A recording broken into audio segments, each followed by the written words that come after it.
the contractors. Right. There's pertinent information that needs to be in the team arrangement for the benefit of the agency. Yes. All right. The agency doesn't give that information to the contractors. They don't give them a template. They really are expecting the contractors to provide it to them. That's right. And so let's say that your market research demonstrates that a team arrangement would really work for you because you've got a requirement that really crosses over maybe 2 or 3 different schedules. And so you could issue it as a RFQ that would encourage teaming from these schedules. You would identify the schedules and the sends from those schedules so that the contractors would know where to go to find some other contractors to team with. So, but there are some savvy contractors out there that look at requirements and they understand that they can't do it all. That's right. The agency issued the RFQ without a consideration for teaming. That's right. So the contractor looks at it and said, gosh, if I could team, I could really give them a good quote. Yes. And so the question is, can you accept a team quote when you didn't solicit for one? And the answer to that is yes. So if you know it and you solicit for it, that's good market research and you're using the program as it's intended. But if the contractors offer up to do a team arrangement for you and you didn't ask for it and it is your best value, you are able to award without any further consideration. Okay, excellent, excellent. All right, well, I don't have any new questions. Again, this is your opportunity to take advantage of having this expert from GSA. And if there are any other questions, please let us know now. Before we end this, Tommy, I hate for you to get away. You're just a wealth of information, and I've known you for years. So let's see. Here's another question. I don't feel like we've been given the reason why we can't do sole source 2 and 8A. What is the authority, regulations, etc.? Everything in Part 8 and Part 6 seems to indicate that you can. I think, Tommy, everybody wants to do 8A sole source on the GSA schedule. It would be wonderful, but the rules won't allow it. I can't cite any statute off the top of my head. Yeah. But sole source 8As are just not allowed under the schedules. Yeah. And let me just chime in. I really think I'm not a GSA expert, but I have worked with the 8A program, and I honestly believe it has to do with the offer and acceptance. And the PCR element. Exactly, right. Exactly. And I'm sure that SBA does not want to advocate those responsibilities from the program, while the GSA schedule program it's a great tool, but I think that's one thing that SBA doesn't want to give that authority away. Well, and the reason years ago, if you awarded to an 8A, you were able to claim 8A credit. Yes. But today you're not. That's right. And that was, back then, GSA had an MOA with SBA. I remember that. All right. But when that MOA expired, Yes. it was SBA who would not renew it. That's right. And the reason that they would not renew it is because the 8A program is established for contractors to graduate over and increase business over a 9-year period. That's right. They could graduate early, or they could extend, but the goal is to come to a point within Yes. in 9 years. That's right. What was happening was that contractors who were 8As, who were in the schedules program, were graduating way too early. Yes. The predominance of them were graduating early. And so they were going out based on the business that they had acquired, but not necessarily on the experience that they had acquired. I see. And so SBA thought it best then, and still do today, that 8As not be 8A credit not be given to an agency who awards to an 8A under the schedules. But Yeah. since there are numerous 8A contractors that are on schedule, and to be an 8A you had to be small disadvantaged business, That's why right. not give that credit? Yeah. So. Yeah. All right, very good. I hope that answers all of the 8A questions that we've been getting today. If not, please let the OSTEBU office know. And let's see what else. Let's see. Tommy, can you also get copies of any mods to the schedules?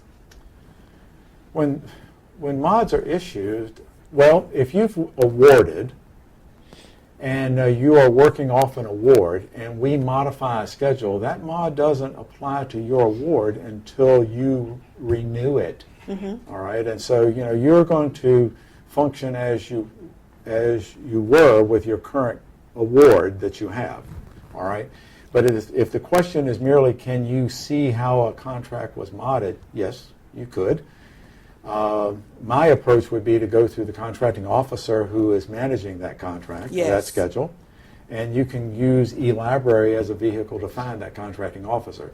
Because if you go to that schedule, when it comes up on your screen, over on the right-hand side towards the top is going to be the name of the CO, and it's going to be their email address and their telephone number. Yeah. Yeah.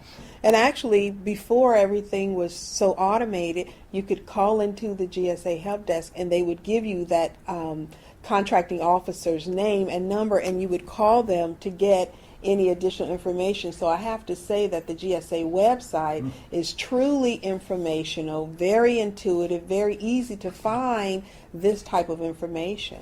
So, very good. now, and our COs are, they've got a desk full, so if you don't get them right away, don't give up. So. Yeah, well, it sounds like our contracting officers here at HHS. Tommy, there was a question that wants to know, there's someone who wants to know, can you find FAR references or GSA training documents that we can reference for the award file to support the price reduction question that was asked previously? Oh, it is. There is, in regards to asking for the discount. Yes, And it's in 8.4, and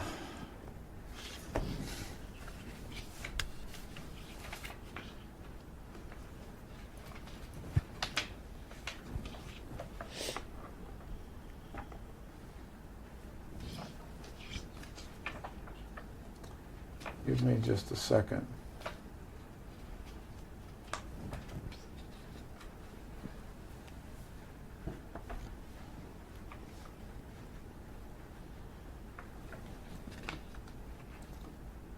Hoping it was it. It is most definitely in 8.4, and exactly where in 8.4 I'd have to find. Oh, okay, thank you, Matt. 8.405-4 is where the instruction is, and that applies over. You can ask at any time, but you're required to ask for a discount if you're above $150,000. Okay, very good. All right, so switching hats. Okay. What about information security in reference to IT requirements on the schedule and schedule contracts? Can agencies use their own information security checklist? You can. That's a good point, and that's a point I'd like to expand upon just a second.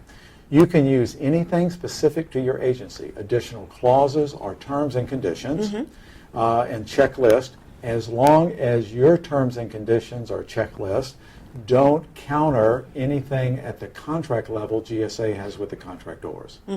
So you can add that to your solicitations. So the answer is yes. Okay, very good. Tommy, here's a question that I'll assist with. If you had a requirement that was solicited under small business and was later canceled as the bids were way over the IGCE, the Independent Government Cost Estimate, and the program had no funds in which to supplement even up to the lowest quote. Now there is an 8A interest from a company that teams with two others.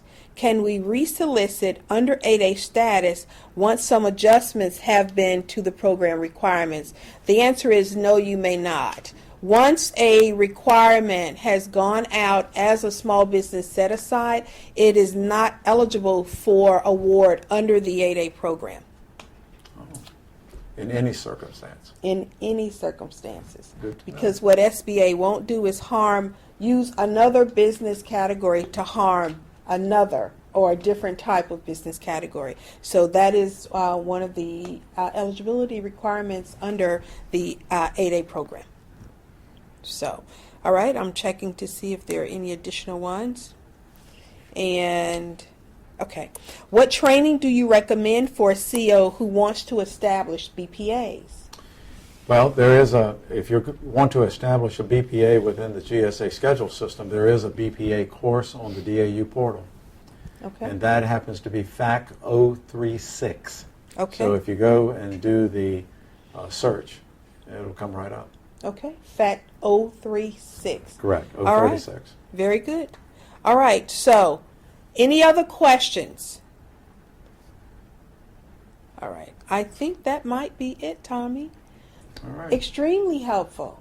good. Yeah, very, very helpful. We truly appreciate it. We have, I believe, over 400 contracting officers on the webcast, but HHS actually has over 3,000 1102s in its organization. So we are going to take this webcast, put it in our FATAS schoolhouse so that those contracting officials that were not able to participate in this live webcast can archive it and still get credit for the participation. So extremely helpful. I truly appreciate you taking time out of your busy schedule and to come all the way from Norfolk, Virginia to visit with us to provide training to HHS. Again, thank you so much. I truly appreciate having you Thank here you for on having behalf me. of all of HHS. Thank you much for having us. We All appreciate right. that. Thank you, All right, Tommy. thank you. Bye-bye. All right.